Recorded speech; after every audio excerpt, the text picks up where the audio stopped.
let's check a couple of the resistors. As you recall, you've got this 5,000 ohm resistor here and the 9,000 ohm there in the circuit, and we have the 9,000, which is the white body, the black end, the red band or dot, and the 5K is the green body, black end, red dot or band. Let me show you how I do them. I got it set on ohms. Since this is a common point, we can check both of them one at a time. Now I'm doing this in circuit, so let's check this, and it's reading 5,000. We'll let it settle out just a bit. We'll call it 5350. Okay, 5.35K. All right. It's supposed to be 5,000 ohms, and we'll divide it by 5350. Then we'll multiply this number by 100, and that'll be 93%. So it's 93% of what it's supposed to be. So that's within 10%. That's good, and we'll call that one good. So let's go down to the 9K.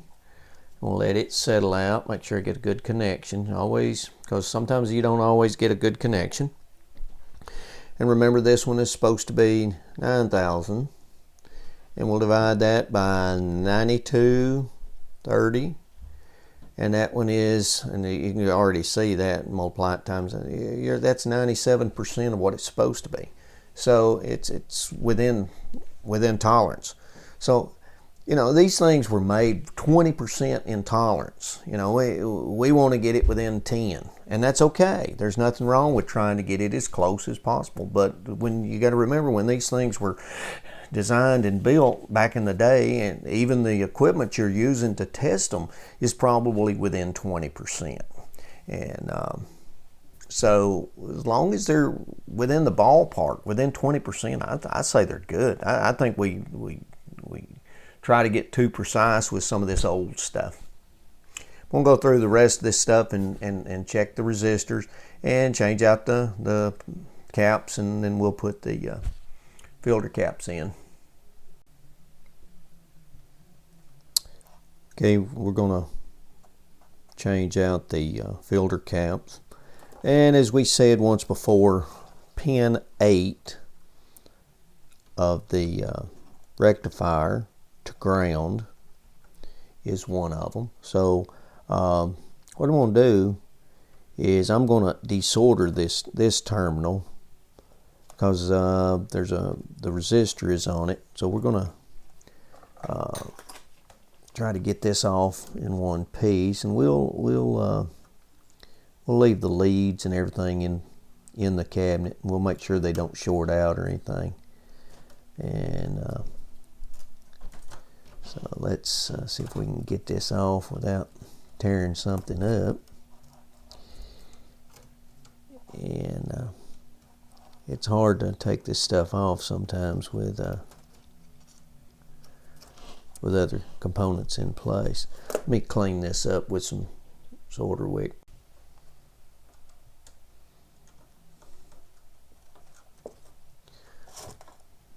It's hard to do this stuff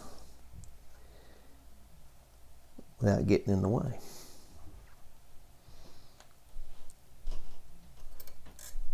But I don't know if y'all have noticed or not, but it seems like that the melting point of solder of yesteryear is a little different than the one now.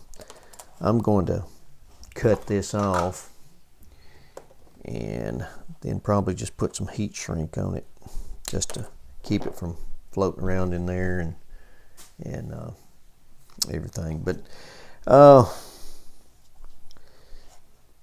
what we'll want to do, of course, let's look at the ground of the capacitor, which goes into here somewhere. I'm not going to desolder it, I don't think. If I can find it. Make sure I don't cut the wrong wire. That'd be bad, wouldn't it? You don't think I've done that before, do you? I know I have. Let me just go ahead and cut this right there. And then I'll desolder that little strip. So there's that capacitor has been disconnected. The ground and that. So now we've got those two that we can just, we'll just put those together and heat shrink those. I'll clean this up, and then we'll put this axial lead. That's the negative. It always throws me off, but one thing that reminds me of that is that it's the solid. The other one's got an insulator in the center. So we'll try to place this down in here underneath there and tie it right back to there so it's down and out of the way. Went ahead and soldered this end in, and I've got this wrapped on the ground, but I'm going to wait until I get the other cap over here, and when I solder both these together, the ground, which will be this one here, and of course I'll insulate it and then bring the other one to here. And hopefully all this will be out of the way of the other components. Okay, the caps are replaced. I was able to turn this to where you can read it. I always like to get the components where when you're looking underneath you can read the values.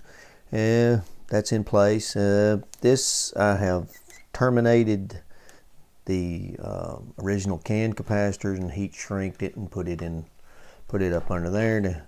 So now historically somebody that sees it in the future will know the way it was really built and saw my repairs.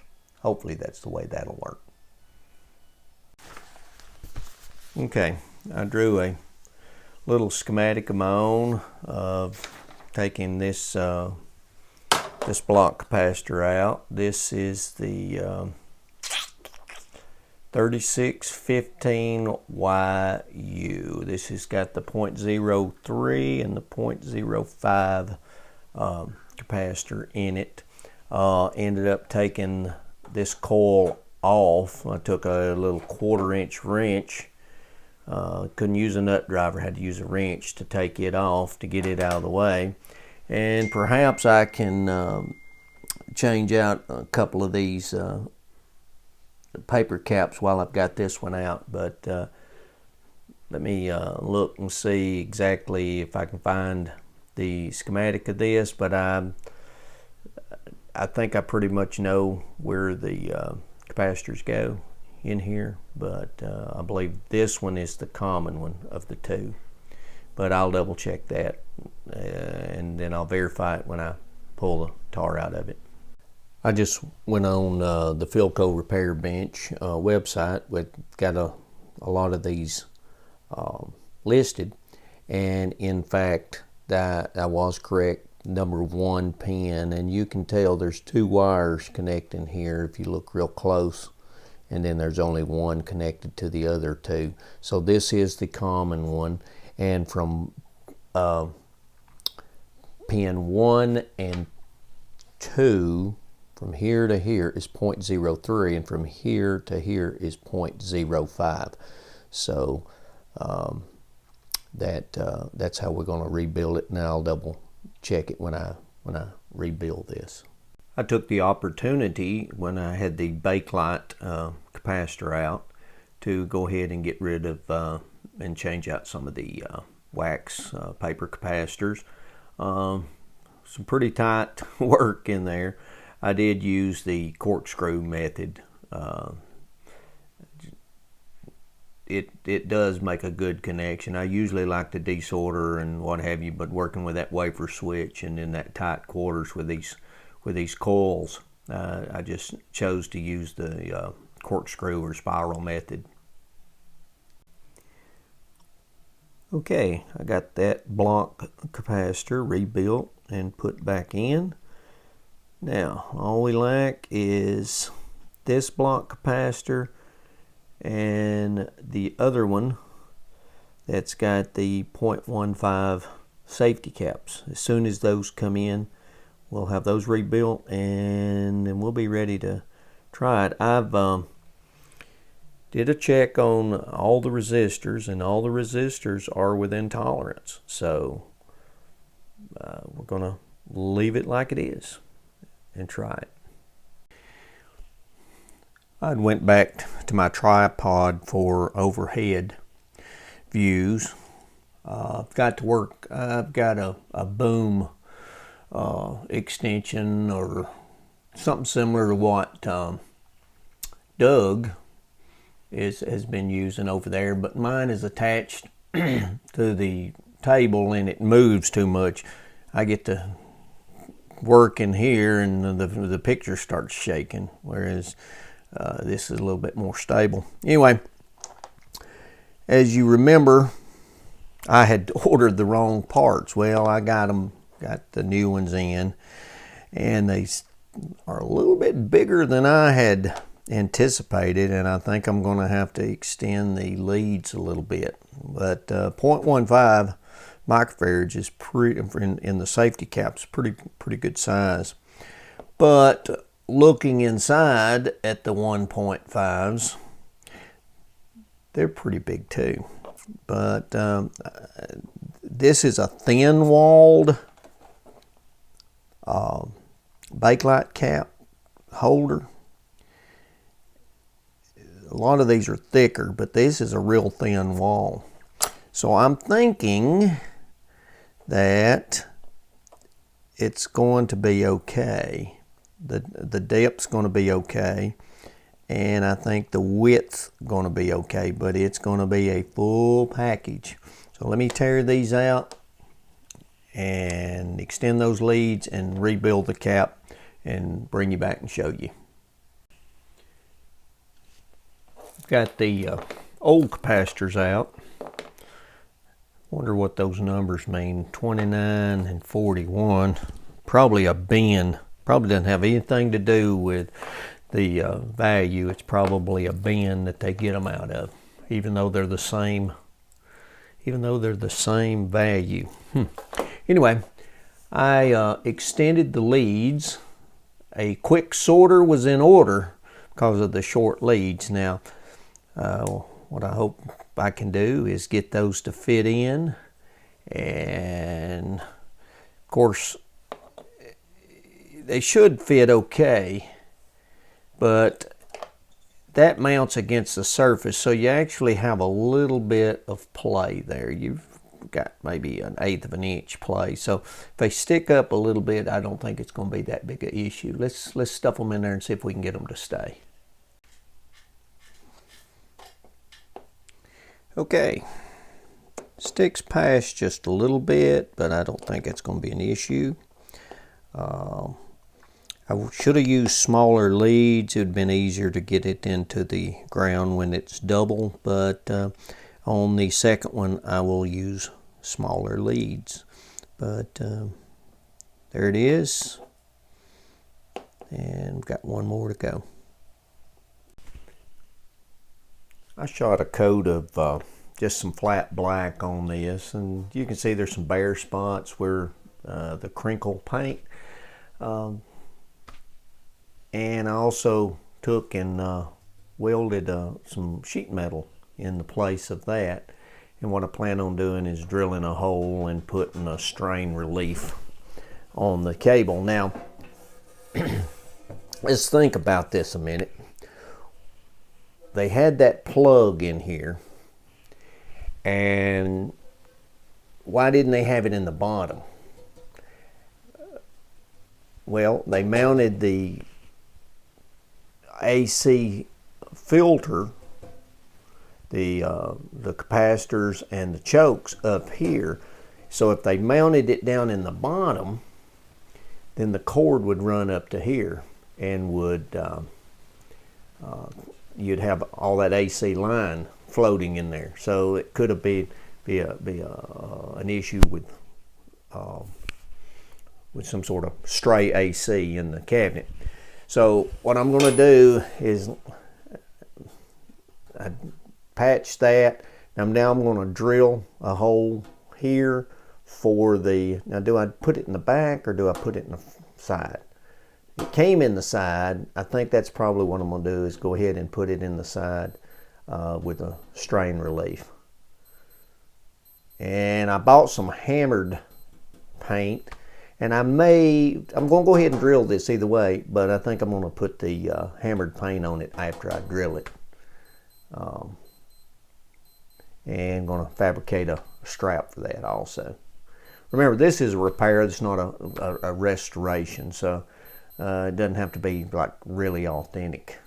I'm going to use this thing. I just want it to work correctly. Well, I sprayed it with hammered paint, and you could still see that hole or the lack of paint that I was basically just covering up the flaws. So what I ended up doing is I ended up stripping the whole thing and going back with a primer and just put the hammered paint all the way. So you know, you can see every dent in the cabinet or what have you, but the patch is not that noticeable, and I've got my hole for my strain relief. So now I'm ready to put this thing back together. I've got it all put back together, soldered back together, got my strain relief in, goes in the side, got all the caps replaced, and I'm going to turn it on its back, set it in there, and before I bolt it all back together, I'm going to pull this front plate off. I want to get it working first, and then we'll do the cleanup. All I'm going to do is try to pull this front plate off and scrub it up a little bit and clean it up. But let's do that. Okay, I have made up some leads. I bought some 3mm pins, and they were not big enough, or they were too big, and so I ordered 2s, and then I had to enlarge them just a little bit to get them to stay in this. So probably 2.5s would probably work, so just anybody needing it. I put a couple of 3 screws in it just to hold the face on so that it just doesn't fall off. I've got it turned on audio right now, and according to the instructions, between the ground and the high output should be a 400 hertz tone. I'm using the Restore radios. He sent this signal tracer to me, and I'm just going to check and see if we've got a tone, which we do.